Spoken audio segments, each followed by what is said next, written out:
You're listening to Parasearch Radio. News, views and reviews from the world of the paranormal from across the UK and beyond. Find us on Facebook, Twitter and the World Wide Web.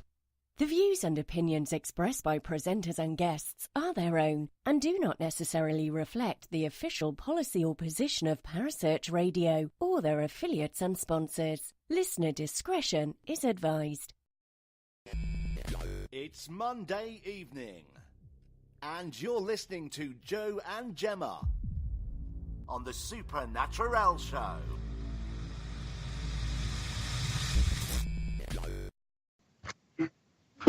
Good evening and welcome to this week's episode of the Supernaturelle show. I don't even know where I am, what I'm doing, or where I am right now. Oh my God, shall I start that again? Good evening, everyone, and welcome to this week's episode of the Supernaturelle show.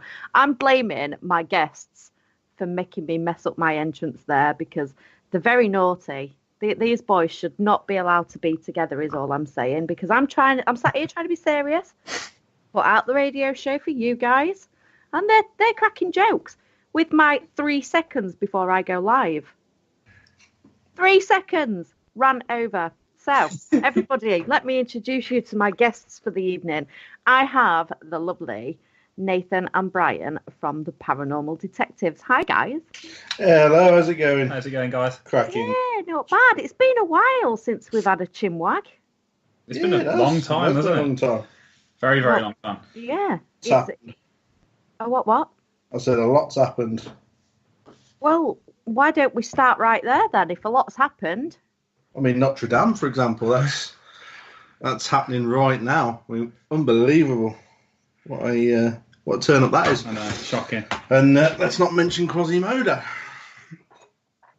No, clearly not. No, because that would be really disrespectful. You guys okay? You're yeah, right. I'm just sort of. I'm just having to leave the building. So Notre Dame, right? We've mentioned it. It would be rude not to go with it. So it is an iconic building, right? And it is such a shame that, from what I'm aware, I've only just seen it tonight. I've been at work all day, so I've missed quite a bit, to be fair. But from what I've seen, the ceiling's all caved in. Yeah, I'll be honest. I've literally just heard about it. But so, do you want to explain the Quasimodo comment then? Because I don't understand it. Well, why? What would be the reason for that? Well, obviously he's going to be homeless, and it's you got to feel sorry for him, ain't you? But how does Quasimodo? Mojo, I've changed his name too. Mojo. Oh, how does? It's not going too well, this, is it? Should we start again? Should we talk about Kevin's chocolate instead? Would you mind? Let's go there. Kevin's just ordered Maltesers, everyone. Now, stop it, you two. I was trying to be really good tonight, and you've ruined it already. We're not even 3 minutes in. So, let's get back onto the paranormal and not the quasi type either. Yeah, okay. So, what have you guys been up to since I last spoke to you? We've had a lot of investigations we've been on now, haven't we? We've done we hit the big locations that we wanted to go and do. So last time we spoke, what was it? We just done the cage, I believe. Yeah, we just finished the cage. We've obviously been to the ancient Ram, East Drive, a couple more of the big locations that we wanted to go to. Yeah, so I think it's the start of Series 2 we spoke to you last time. It was, yeah. Pretty much, yeah. So we have some smaller, lower key locations as well. But yeah, we've caught some really good things, I think, on some of our locations. Yeah, we've had some good fun. It's been interesting. We're just a couple of episodes into Series 3 now, aren't we? I was going to say we're a couple in, and we're currently making the third one at the moment. So should be out next week, hopefully. Yeah, fingers crossed, all being well. And that one's quite an interesting story to it. You've probably heard of it. It's Who Put Bella in the Witch Elm. Don't know if you've heard of that. Hagleywood mystery? Yes. Yeah. It's one that's appealed for a very long time, and it's been suggested to us for a few times, but we finally got around to actually going and doing it. And it was quite a interesting place. Yeah, it's well, I think it might actually be Nathan that first introduced me to that place anyway, in all fairness. I think we was just chatting about it. Yeah. Yeah, possibly.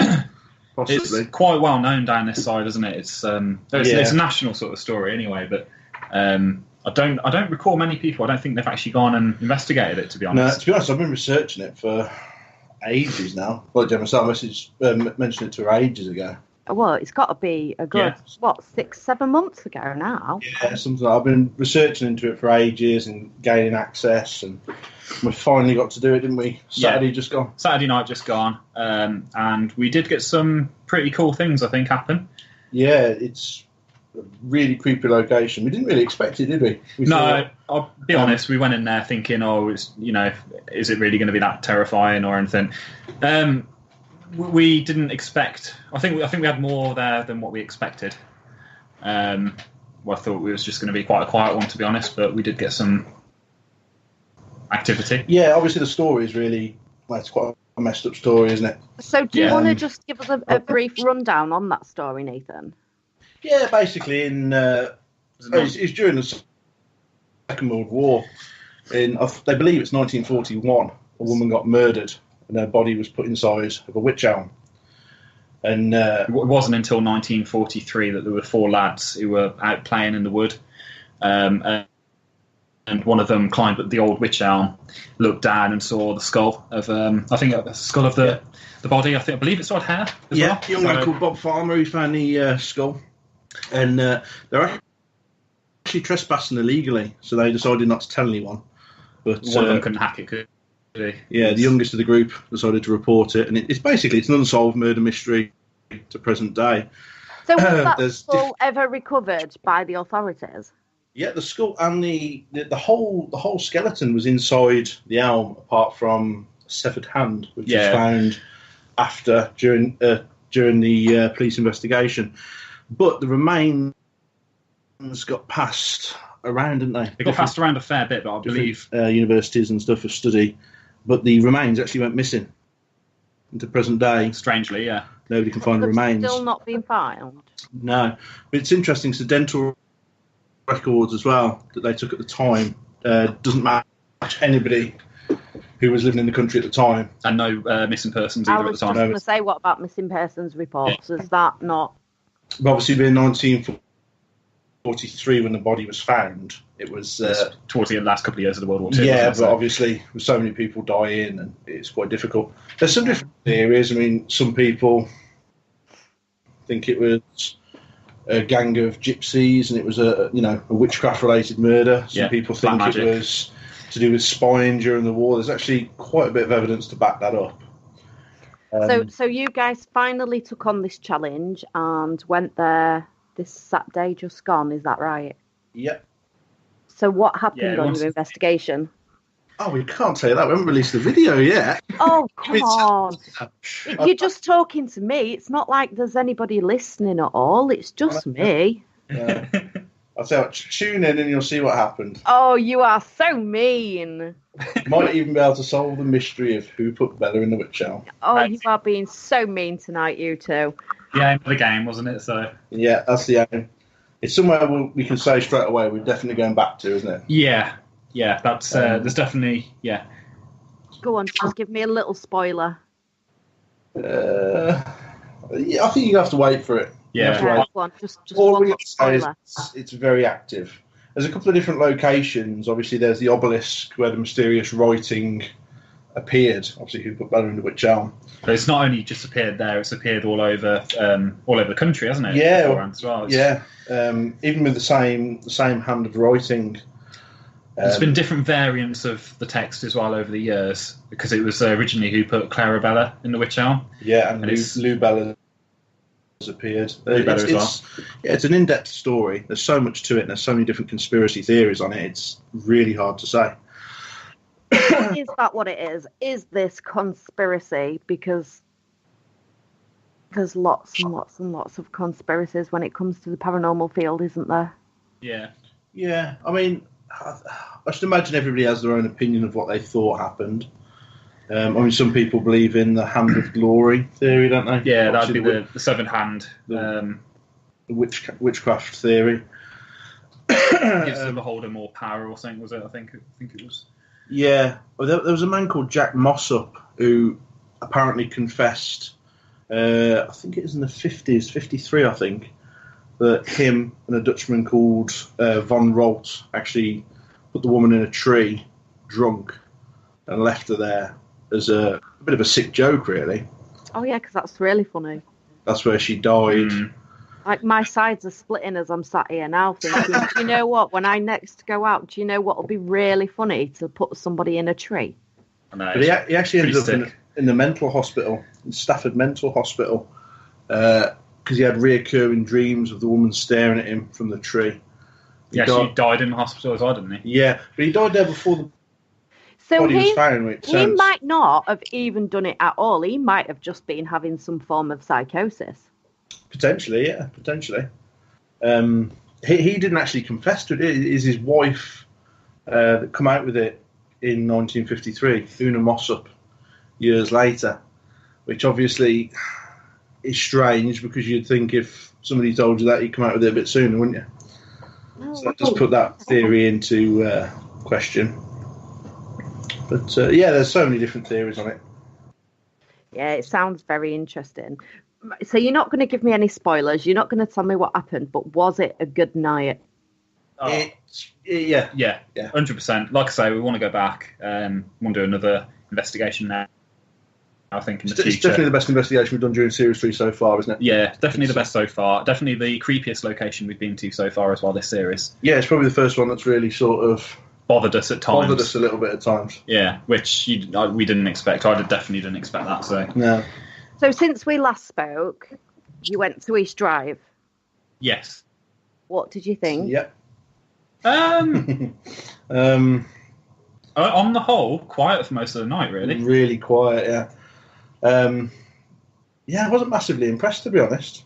It's either I wasn't massively impressed. seems to be all or nothing now. Yeah. For East Drive. You had one loud bang at the end of the night, didn't you? And There was loud bang in the coal bunker, and there was see that did startle me at the time, but reviewing all the footage now, and I've said it to you many times, the one thing which really gets me is we were doing a spirit box in the bedroom upstairs, and what was it? There was like an EVP that came through beneath the sound of the spirit box, which really sort of messed with me after listening to it. Basically something saying "make me leave," wasn't it? Which it was such a clear voice and such a deep depth voice, which came from the room itself. Yeah, we didn't pick that up on the night, though, did we? It's just obviously watching the footage back. Yeah, it just sort of growls under the actual EVP itself, the spirit box itself. But to be honest, yeah, we found it really quite comfortable, quite a happy vibe almost. Yeah, the ancient. It is like pop into your nana's house, isn't it? Yeah. Comfiest sofa I've sat on in a long time. Yeah. Yeah, well, it's no secret what I think to East Drive, but obviously because you guys had never been. Yeah. And I knew you was going because you'd said that you was going, so I knew you was going, so it would have been rude not to ask your opinions on it. Which brings us on to the Ram, because that was somewhere else that you wanted to go. Yeah. See, that's the opposite. That's the complete flip side. I was massively sceptical about the Ram. You probably remember last time we were on the show, I said, it's easy to sell an old building with, tragedy is haunted. Yes. But that place totally flip-sided me. That is by far the most active place I think we've been to. Well, yeah. I would say. What did you experience at the Ram?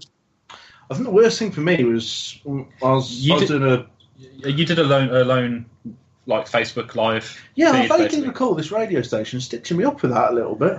Oh yeah. I beg your pardon. Yeah, I remember that. Parasearch is an impartial force, I'll have you know. Okay. I recall Gemma stitching me up with that. Much more better. I stand by every word of what I said.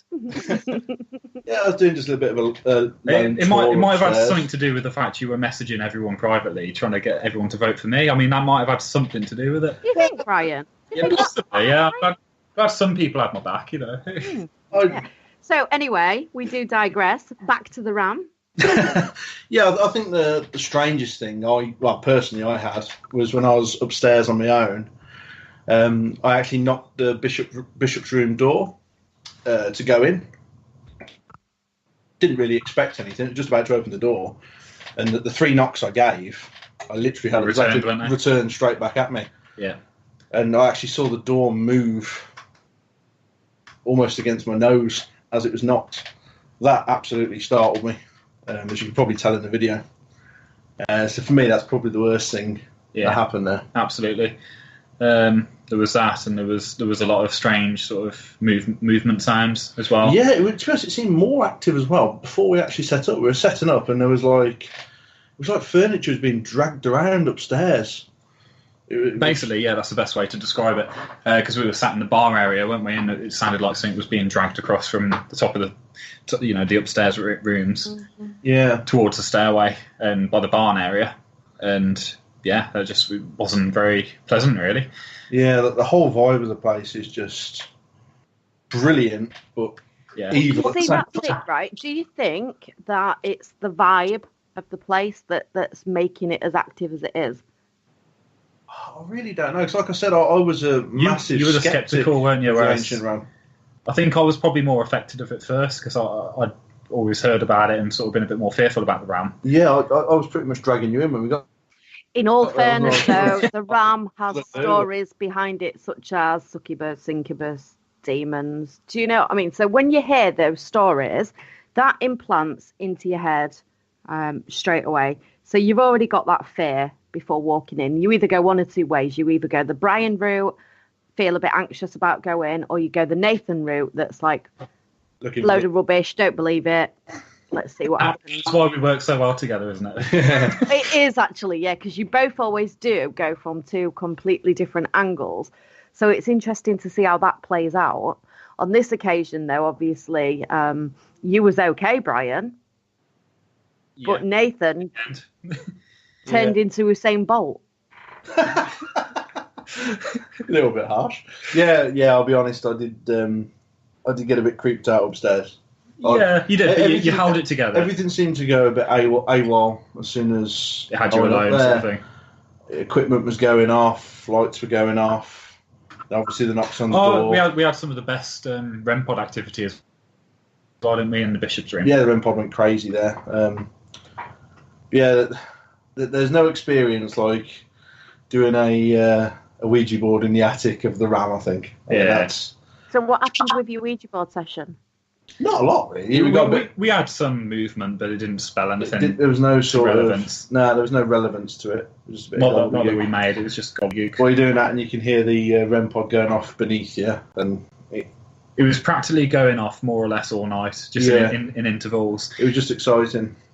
Good place, really good place. Even at the cage so far, we hadn't had anything like that at that time happen to that degree. So that was exciting for us. Speaking about the cage, how gutting is that the cage is now closed? Yeah. Well, I've never been to the cage, and I'm not happy because I actually wanted to go. Yeah, I know Vanessa was desperate to reopen it, but I don't think she could. I don't know if it's council regulations or what, but she couldn't, so she's now decided to sell it. But hasn't the cage been up for sale plenty of times before? It has, but all the artifacts and everything were being sold from the cage. Yeah, we've actually got one of them. Yeah, we actually purchased one. Yeah. What have you got? It's like a mask, one of the masks that were on the wall. Just one of the masks that was on the wall, just as a bit of a moment, keepsake. Just to say, we've been. Just a bit of a keepsake. But a lot of the stuff's been sold off. I think it's being sort of redone up, modernised. So is it going to be sold as a house or? I believe so. Did you say it's been blessed now? Apparently it's been blessed. Apparently it's been blessed, and it's been. Well, again, that's another story that I've heard so many times about the cage being blessed. Yeah, it's like once again before we went to the cage, we were massively sceptical. Yeah, because I think I said to you last time, obviously about the way the house has been up for sale, the price increase, and the rest of it, but. You have to give it credit. Some of the stuff we found there was... We had some stuff that, we are trying to be more sceptical, and I think some of the stuff that did happen... we still can't explain, can we? We still can't explain. We had like a really loud knock, didn't we? Yeah. About 3 o'clock. It literally was, I think, 3 o'clock in the morning. just by the kitchen area. It was like the door handle, weren't it? It's a door handle. Going down and up. It was strange. But I think it's like a lot of places. I think, yes, you could say they're haunted, but I don't think the activity is what people make them out to be. Like, for example, East Drive. I mean, I suppose we've only been there once, but it was very quiet. Yeah. I can imagine you could go 10 times and not have nothing, but then perhaps go once and have a lot. They also say, though, the amount of people that go to a place like East Drive can actually sap away at the energy that is there already. So that could also be why it goes quiet. See, I think people who are there make a massive impact. Like, if I was going to do a research study, I wouldn't take any more than 4 people, and those 4 people would all bring something different. Yeah. Yeah. And look at it from a different point of view so that you've got a proper contrast. Yeah. And then you could put together a proper case study. If it was just an investigation, then an investigation is more for fun than research. So then I wouldn't be fussed really on how many people are there. Yeah, I mean, I suppose with us, like I say, we always try and keep contamination to a minimum, don't we? Yeah, we always work in... Yeah, but you two are usually just you two, in all fairness, so... Yeah, that's tends to be how we try and keep it, isn't it? It's what we both believe, isn't it? That We it trust works each best. other, and Works best for us anyway, and yeah. Obviously the more people you have, the more chance of something else Yeah. in it, so... That's what I mean. I think we've been to a big group event once, haven't we? We have, yeah. And to be fair, it wasn't amazing, was it? It just totally put us off. It was just, far too much contamination. Great to experience a location like that, but... And it was great socially. It was Where really did good. you go? That was Drakelow. See, I love Drakelow. I reckon we'd probably love it too as well if we were given like another shot. But, just the two of us. Yes, or a very, very small group. But the amount of people that was there and the noises echoing through the tunnels, it just seemed a bit pointless, to be honest. See, Drakelow, I love Drakelow, but I still, even to this day, I still ask myself the same questions. Is it that the place is haunted, or is it the feel of the place that puts you on edge? Yeah. Knowing what it is, what it was built for, feel so isolated in there. And you are isolated to a certain extent. And it's that psychological impact for me that I find the most interesting. Because is it psychological? Are you emitting this yourself? Yeah. Yeah, I think that could be a large part of it, couldn't it? Yeah, I think a lot of stuff like Drakelow would be psychological. Yeah. I think that's going back to the RAM. I think that's why I was so impressed with the RAM, because I was so fearless going into it. And it changed you. And it completely changed me, so that is illogical to me. But it did wasn't change just his jokes, though, did it, Brian, in all fairness? I've still got to live with that, unfortunately. Keep trying, love. Keep trying. You'll get there. But even like you're saying about the RAM, though, it's like, although you have a feel for the place, and it might have changed. I don't think it was that. I think it was what was going on around you that was. Yeah, you see, I think a lot of time, because you hear so many stories in the paranormal field, and there's history-wise, if you have a look back through the history and all the folklores, but that can have such an impact on your brain. Yeah, I think potentially with East Drive as well. I mean, you look at the history of that, and if you really delve deep into it, the story sort of unravels itself, doesn't it? Well, the only thing I've got to say on that is, may I refer you back to the fundamental facts that was done on Parasearch Radio? I think I missed that one. Tut. I'll have to catch that one back. Yeah, that's on. But yeah, I think you look at East Drive and you look at how it came about, who discovered the activity initially. It just nothing rings quite true. It really doesn't. I can't say it's not haunted or it is haunted, but I've certainly got my suspicions. Yeah. And that's all it is at the minute, unless you do a full in-depth research. It's personal, isn't it? Yeah. So where else have you guys been recently? So we've been to Morton Corbett Castle, yeah, and Lilleshall Abbey as well. So they're both within quite the same sort of area, aren't they? They're in Shropshire. Yeah, Telford, Shropshire sort of area. Morton Corbett Castle, that was an interesting one, wasn't it? Yeah. It's a 12th century castle with a 16th century manor house built upon it. We know quite a few people who have been there previous, haven't we? So it's built by the Corbett family. And so is this going to be another episode? That's been released, the Morton Corbett. That one's been released. The first episode of Series 3.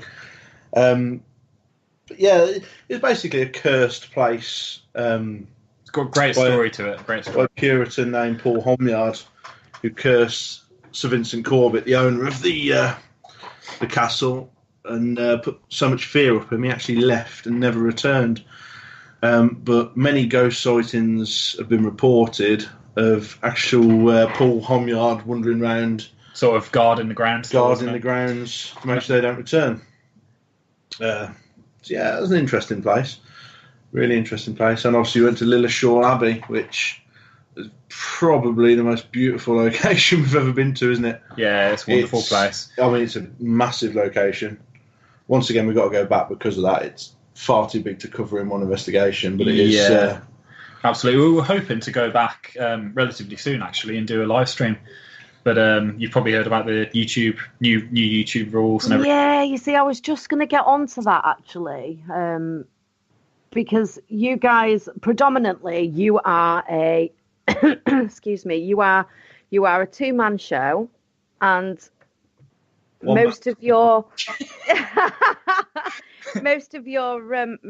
investigations do go out on YouTube, and then YouTube decides to change things. So how has that affected your channel and your work that you're putting out there?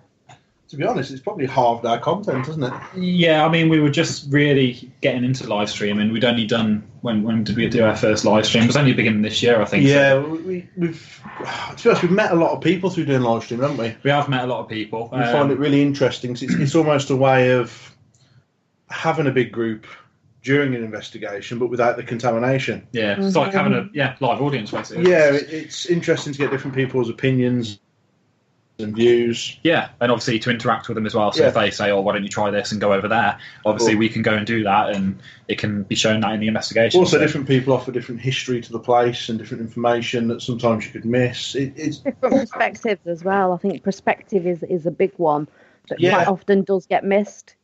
Totally agree. Yeah, we really enjoyed it, and we had a taste for it, didn't we? We tried it out the first time, and it went really well. So we planned in a couple more, and and then we had a few planned as well. They changed the ruling. So what did they change? Am I right in thinking it's to do live streams you need a certain number of followers or something along those lines? Yeah, it's they've now upped it, so you need at least 1,000 subscribers minimum, which we're almost halfway. Well, we're just over halfway now. About 60% now. We're almost at 600. So we're growing, but so getting there then. Yeah, getting there. We are climbing the ladder a little bit there. But how are you supposed to promote yourselves and get yourselves out there if you need a basic number of followers to even do it in the first place? That is my argument exactly. Yeah, they seem to harm like smaller creators, YouTube. Yeah, well, they make it more difficult anyway. Unfortunately, YouTube can't make money through the live streams until you hit 1,000 subscribers. And then they take a massive cut of things like Super Chat, don't they? Yeah, I can't remember the percentage. I want to say, I think it's at least a third. Something like that, yeah. So I think it's quite a lot. Just to cut down the traffic where they're not making money on it, to be honest. Oh, God. Could be the case. But yeah, it was frustrating because we had a few planned, didn't we? And obviously, like we were talking about Lilleshall Abbey, that was definitely a location where there was a lot of opportunity. I felt like there could have been a bit more in the episode, and definitely we could do it again. So not just that, though, leaving locked off cameras around for people to view locked off cameras while we do investigations and different things like that. Obviously, it's limited us, hasn't it? Yeah, but with the idea of live streaming, you open the door to so many more options and things you can do. Yeah, of course, do. People, things you can share with people. So to have it taken away is just a bit frustrating, but. Like I say, we'd only just really started, hadn't we, with live streams? So yeah. So are you still doing live streams? Are you going over onto Facebook and still doing them, or have you just said we need to push to get to the 1,000?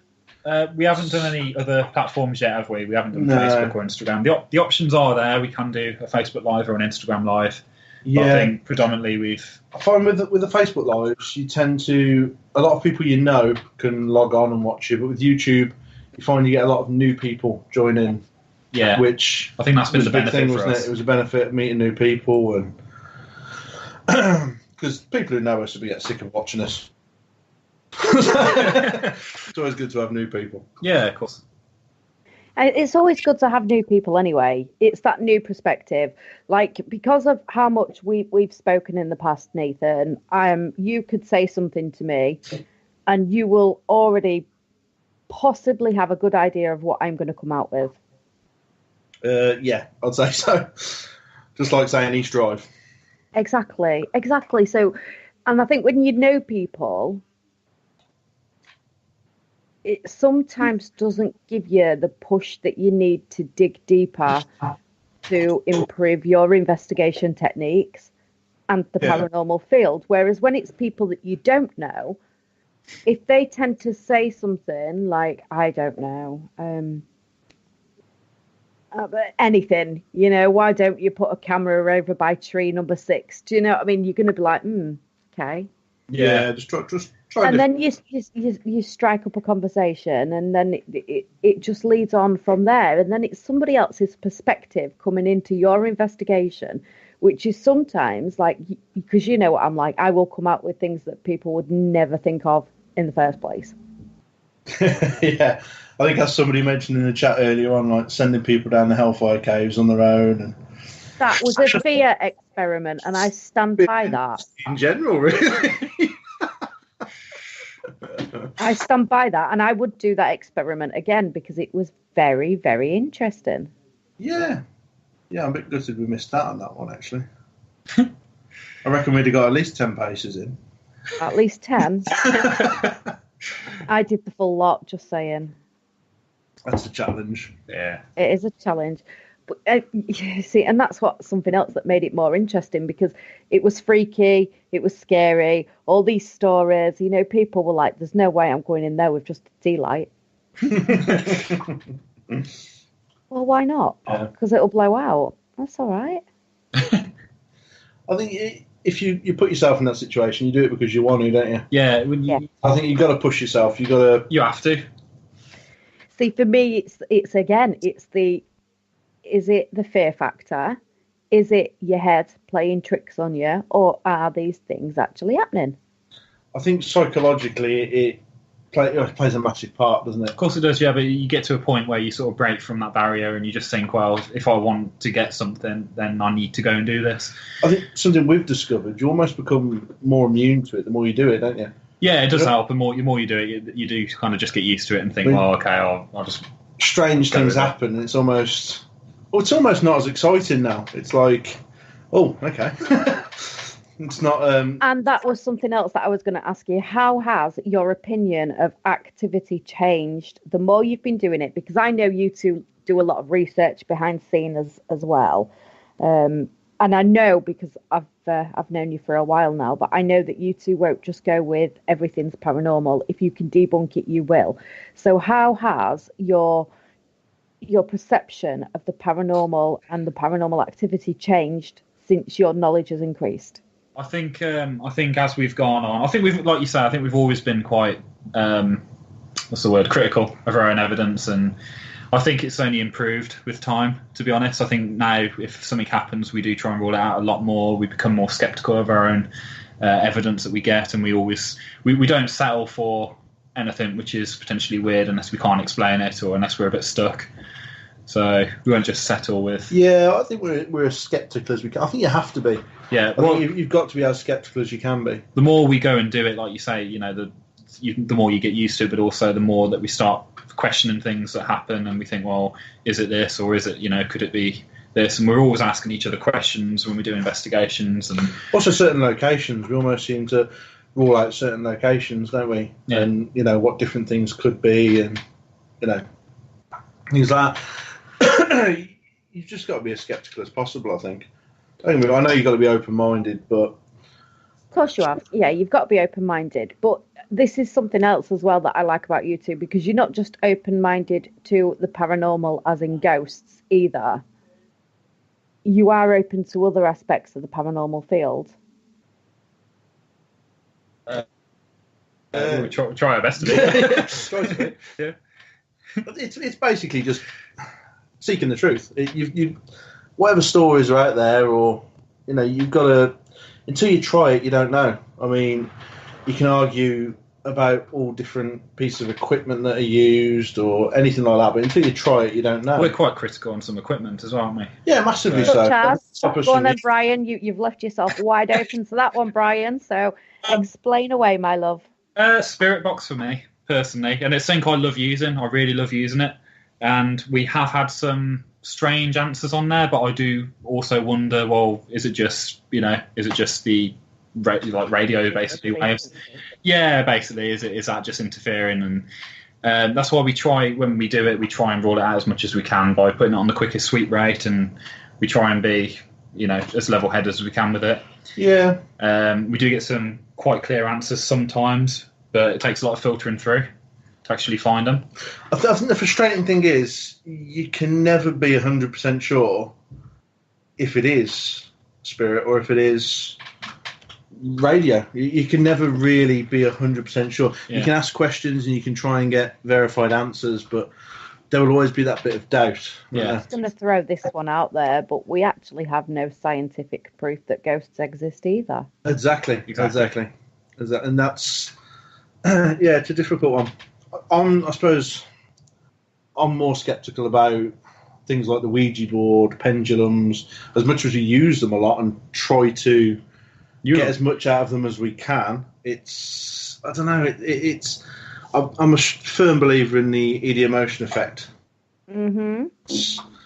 I think it's, no matter how hard you try, I actually get really frustrated then I'm trying to use these things. Yeah. Trying to keep things as dead still as possible. Yeah. Well, we keep trying it, don't you, until that's it. But... Yeah, that's something else, though, isn't it? The more you focus on trying to keep it still, the bigger and the more likely that it's going to move. Exactly, yeah. Because of your vibrations alone. Yeah, exactly right. But unless you try these things, you just don't know, do you? Well, and this is it. I mean, if we're being completely honest, you can't exactly discount anything. No. You have to be open. You have to be realistic. It's the same with haunted objects and things like that. I mean, we always give them the best chance. We always, experiment with them, try different things. Well, speaking of haunted objects. But personally, I'm still very sceptical. Yeah. I have Savannah. Yeah. That is going to be making her way over to Chloe, because me and Chloe do co-parent Savannah. So Savannah is going to be going over to Chloe. So I'm not going to discuss what I've had with her, but you've got yourselves another replacement for Savannah. We do have a couple of replacements. We have a couple, yeah. We got a couple of dolls. Henry and Elizabeth. I personally think Brian's just got a thing for dolls now. I'm thinking you might be right, Nathan. But yeah, so you've got these two dolls. What are they called, Brian? Henry and Elizabeth. Henry and Elizabeth. Did you name them? Did they come named? They came named. Yeah, they came named. Right. And we've always dealt with dolls, haven't we? Like a haunted doll for. Well, Nathan, it's a trigger object as well, isn't it? Mainly, yeah. Just to see if we can capture anything else. We normally 9 times out of 10 they're in front of a locked off camera, and we just watch that camera back and see if anything strange happens. Which just a trigger object. Yeah, we had some. We did Morton Corbett Castle, and we had some unusual activity around Elizabeth, one of the haunted dolls. Basically, there was some movement with the doll. Yeah, she fell to. If you look at the camera, she fell to the right, which, it could be natural, but where she was there for a long period of time, which is strange. It was about 41 minutes, I believe, into recording. But you can overlook that. But the strange thing was there was a mysterious black line that seemed to appear from sort of behind her neck. So actually, the dolls, for anyone who hasn't seen the episode, the dolls were actually in the cellar of the castle. We put one either side of the doorway. And after she fell, I think was it about 10 minutes after? I think. There was a black line which started coming from behind the doll, which on like the wall of the cellar, and just started. I think again it was going in the opposite direction to how the doll fell. So it was going towards the right, and then sort of moved downwards. Yeah, we can't really explain that at the minute. We've got a few experiments we're going to run to try and debunk it. Yeah, we've got to capture a worm, got to capture a slug. We've got to try a few things, see if any trails are left. the two answers we had the most was it was either a worm or it was a slug trail. Yeah, you smile, but you got to debunk these things. So our next video will probably be us running around the garden with a shovel. But yeah, we can't explain that one, to be honest. Chloe's just asked actually in the chat room if you ever figured out what it was. Not yet, but there will be a video on that soon. Yeah, we'll try many different things. We're going to try our best to debunk it. See, yeah, again, I stand by what I said. I like the fact that you're not scared to go to the extremes to try and debunk something. You know, I don't think, and if I'm honest, I'm not necessarily so sure that I would do it myself either. I don't think I'd be collecting slugs and worms just to see whether you leave a snail trail and if it goes back black on a night vision camera. Do you know what I mean? The problem is you're always going to question it. Well, I mean, it's been said now by the audience, so if we don't follow it up, then... Exactly. You know, and we need to know ourselves, because that has stumped us, to be honest. We've not seen anything like that before. Well, I can quite openly and honestly say I'm just going to sit and wait for you to run around your garden with your shovel, capturing all these poor little creatures, and then see the results so that I know whether or not I do have to actually do it. Well, we're glad to be of service. I think the thing is, the line took so long to appear. We actually had to speed it up. We had to speed it up quite a lot to show it in the videos. But so there is a possibility then that it could be. It was the time frame on it that made me think potentially a slug. Yeah, I'm thinking a slug rather than a worm. But well, I've never known worms climb up walls. Yeah, me neither. But somebody. But we'll look into it. Yeah, get Kerry looking into it. She's doing lizards and shit. That's tomorrow night's show. That's so tomorrow. Shapeshifters. Oh, that's Friday's show. Look at that. Did anybody else say that? I just heard a voice in my ear. Voice from beyond. I think that was normal. I think it might have been the producer. Yeah, sorry. No, that is my bad. That is Friday's show. Yeah. So what have you guys got coming up? What are you going to be doing in the near future? Well, I've got a lot of different ideas, haven't we? We haven't actually got anything confirmed at the minute. We've got a load of different locations. We've sort of got to pick out of a hat, haven't we, really? Basically, yeah. See where it takes us next. So let's discuss your list of possible locations then. What are these locations? The next one we're potentially looking at, I think, is going to be Clop Hill Church. Mm-hmm. That's Hertfordshire, and that's basically meant to be. The church is meant to be built the wrong way around, I believe. So is it supposed to be the most haunted church in the UK or something? Yeah, there's been a lot of devil worship that's happened there in the past because of the way the church was actually built. It was built facing the wrong way. Mm-hmm. Therefore, a lot of black magic and stuff's happened there in the past. And also, I believe in I want to say 70s. I'm not sure if it's 60s or 70s, but a lot of the graves were desecrated there and bodies were dug up. So now all the bodies have been put to the very far side of the graveyard. It's meant to be quite an active spot. It's about access for that place, isn't it? We've got to check we can get access. And I believe you can get access, but I think it's there's a lot of CCTV and so obviously so you've just got to be careful. Around grabbing slugs and stuff. Yeah, exactly. Might be a bit risky, that one. Yeah. Talking of risks, there's been other places that have been Pool Park Mental Asylum. We've looked into. We've been suggested to go there. Yeah, again, access could be an issue. Obviously, because Yeah, you want to go? You want to try 39 Degree Street? Yeah, I'm not against it.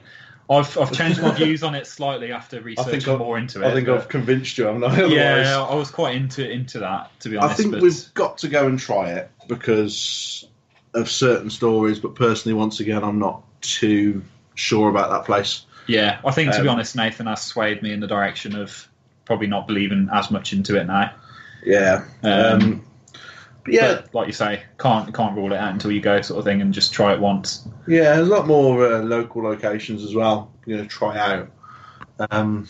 And a lot we want to go back to, isn't there? Yeah, absolutely. Definitely. We're going to go back to the Ram as well. Yeah, that'll be the bonus bonus episode in Series 3. We want to go back to the Ram. Easy choice to make because that was by far the most active place of Series 2. So we're going to try all sorts of stuff there, I think. Yeah. Plenty to do there. Plenty to further explore. Yeah, we're still going to go Pluckley and... Yeah, Pluckley, Candleston Castle is Candleston Castle, yeah. Really love to go. Still desperate to go there. To be honest, we're a bit behind this year, aren't we? We've sort of been plagued with illness and injury and God knows what. So we're only sort of getting our teeth into it now. Yeah, we started pretty late, to be honest, this year, but we're getting there now, aren't we? Yeah. I mean, the good thing is there's no time constraints on when you put your shows out. You know, that's all personal to you guys. You want to do it, get it out, and stick to your. Do we call it a routine? Yeah, I mean, like we said before, initially, it's just a sort of. It's almost like a diary for us, isn't it? It's just a reminder of where we've been. Yeah, same for us to look back on in the future. It's like our sort of journey. Yeah. And obviously, it's nice to share it with everyone and. Yeah, I mean, we wanted to write a book, but my spelling just lets us down, doesn't it? And your handwriting. And my handwriting. So we sort of, overlooked that one. See, that's why I started blogging. Oh, it's not a bad idea. Get a spell check. That's it. Exactly. Spell check all the way. Can't go wrong. I would get a dictaphone, but I keep stuttering as well, so that don't even work. Have you got any investigations lined up yourself? Have I? Oh, what has this turned into me being interviewed? How did that work? Oh. How did that work out? Oh, I've got some questions written down here. Actually. Oh, go on then. Get your questions out. Nah, we're winding you up. Well, yes, I have. I have got some investigations lined up. In fact, I am out on Friday with Entering the Unknown. Ooh, where's that then? Where you going? Antwerp Mansion. Antwerp Mansion? Ooh. Been there before? No. Oh, see, this year for me, and I've said it a million times, it's all about improving myself and new things, new opportunities, new chances. Yeah, and I'm taking it and I'm running with it. And good. I'm quite happy, to be fair, with how it's going up to now. This year's been pretty good. Yeah, it's always good. You can't go wrong with that. You've always got to try and better yourself, haven't you? Yeah, exactly. Of course you are. I just think you get stale. When you think how long I've been investigating for, you do become very stale and it's very monotonous and you have to push yourself.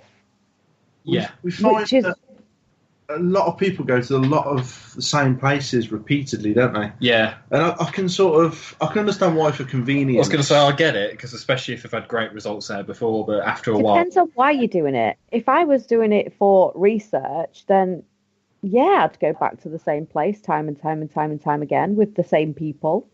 Yeah. Because you would need those consistencies to be able to compile your report. Yeah, I agree with that. But if it's just for fun... Out of interest, do you know any of the history of Antwerp Mansion, or would you rather not know? No, I know very little, in all fairness. That'd be interesting. I will have a look beforehand. Oh, yeah, have a look before you go. So I know that... And I've got a secret weapon as well, haven't I, with my son, so... Yeah. So I'm pretty sure it was Antwerp, where didn't a kid die falling through a window or something? I'm sure I read about it ages ago, I think. See, I've been thinking for a while about the odd story that pops into my head related to Antwerp. But then I think, is that because it's so easy to get them all mixed up? Oh, yeah, this is something that's happened to me loads. Like, I think I'm sort of getting dementia. I just cannot seem to focus. All the stories seem to blend into one. I've done that much research. That, didn't you? Yeah. It's like, oh, yeah. It's easy done, really easy done. It is, and especially when it's related to the paranormal and especially ghost sightings and stuff, because more often than not, it's a white lady or a grey lady, and Yeah, there's a lot of reoccurring sort of images and stories. Yeah. Many locations, and it's always the same. So when you think of it that way, it's so easy just to... Yeah, they can sort of blend in together. I mean, especially like think of Anne Boleyn, for example. I mean, that poor woman's meant to be here, there, and everywhere. I know, she gets about, doesn't she? I know, right? She does get about. I mean, while I'm reading all this up and Brian's sort of doing his hair ready for the camera, he just doesn't understand. Or at least you're not sat eating Dominoes at that point, eh? We wouldn't do that, No, would we we? wouldn't do that. No. Not drinking 4 Fat Coke either. No, definitely not. We haven't got any chocolate, though, I have to say. We haven't got any Actually, Have you not? I've got some behind me, actually. Hang on. chocolate. Yeah, have a... Send it to Kerry. What's a Kerry? She's got chocolate. It's part of her diet. yeah. You two are so naughty. Oh, I'm not going to have a radio show after tonight because I'll be sacked. I've got a feeling we're going to be kicked off soon. Yeah, we'll be silenced. Oh. So you got Antwerp Mansion set. You got any other investigations coming up? Come on, pull yourself together. Be professional. Stop it, will you? What everybody can't see at home is that the boss has just appeared on the screen and given us the look.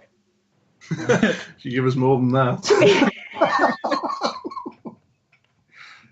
Which just threw me a bit. So Nathan, being the ever professional look, just carried it on there. High five to Nathan, everyone. So what was you saying, Nathan? Have I got any other investigations lined up? Yeah, something along them lines, I think. I don't think I actually have. Oh dear. And neither of you. You've not lined any up yet. So which one is going to be first on your hit list? Probably Clop Hill. I think, it's swaying towards Clop Hill. Swaying towards Clop Hill or Pool Park. We're going to... It's just because Pool Park's quite a distance. Well, they both are from us, aren't they, really? Yeah. But Pool Park's going to be... I think we're safer probably going to Clop Hill. When you've got concerns about getting access, obviously travelling a long distance... And getting caught. Well, it'd be pretty anticlimactic, wouldn't it? Yeah. But we Don't try to get home, kids. obviously look for a backup plan local. So Yeah, if that doesn't happen, we've still got somewhere to go, and the night's not a write-off. Yeah. Andy Gray Street as well. That's something that you... Are you actually going to do it, or is it just a possibility? Yeah, I think we've got to do it, haven't we? I think we should. Although, I think we should. Because as much as we may be sceptical about it, until you go and try and see for yourself, you can't really say, can you? Very true. I've been, so yeah. It's quite local to you, isn't it? It is. It's about half an hour from my front door. I'll have to pop in for a cuppa. Yeah, I'll pop in for a brew. Let me know when you go in. I'm not sure,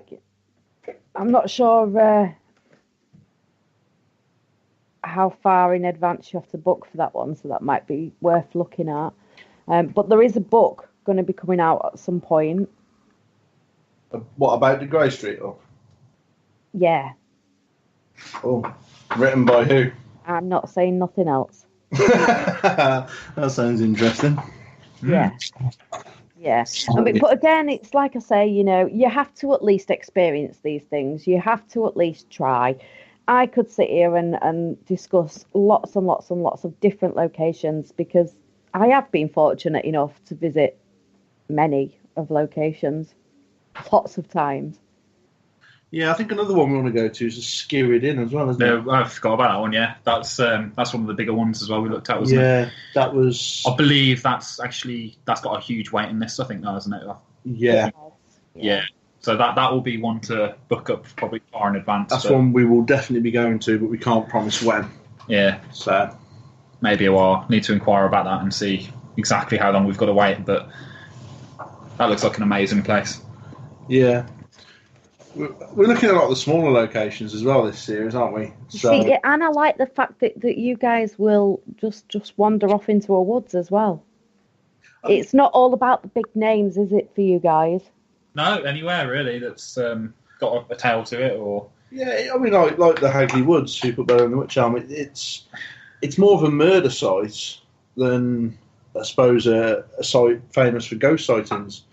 Yet the activity there was as high as anywhere, wasn't it? The activity there was probably better than some of the other locations we've already been to, especially those with a reputation already. So, yeah, I think if you got hundreds of people traipsing around places week in, week out, places can lose the credibility. Lose the credibility and atmosphere, really. Yeah, I think so. They're not performing monkeys, are they? It's no, that's us. A good way of. True. It is very, very true. And on that note, guys, we are literally running out of time. We are into the last 5 minutes. So, do you want to tell everybody where they can catch you and what you've already got on your shows and etc.? Yeah, sure. Like we were saying earlier, predominantly it's YouTube.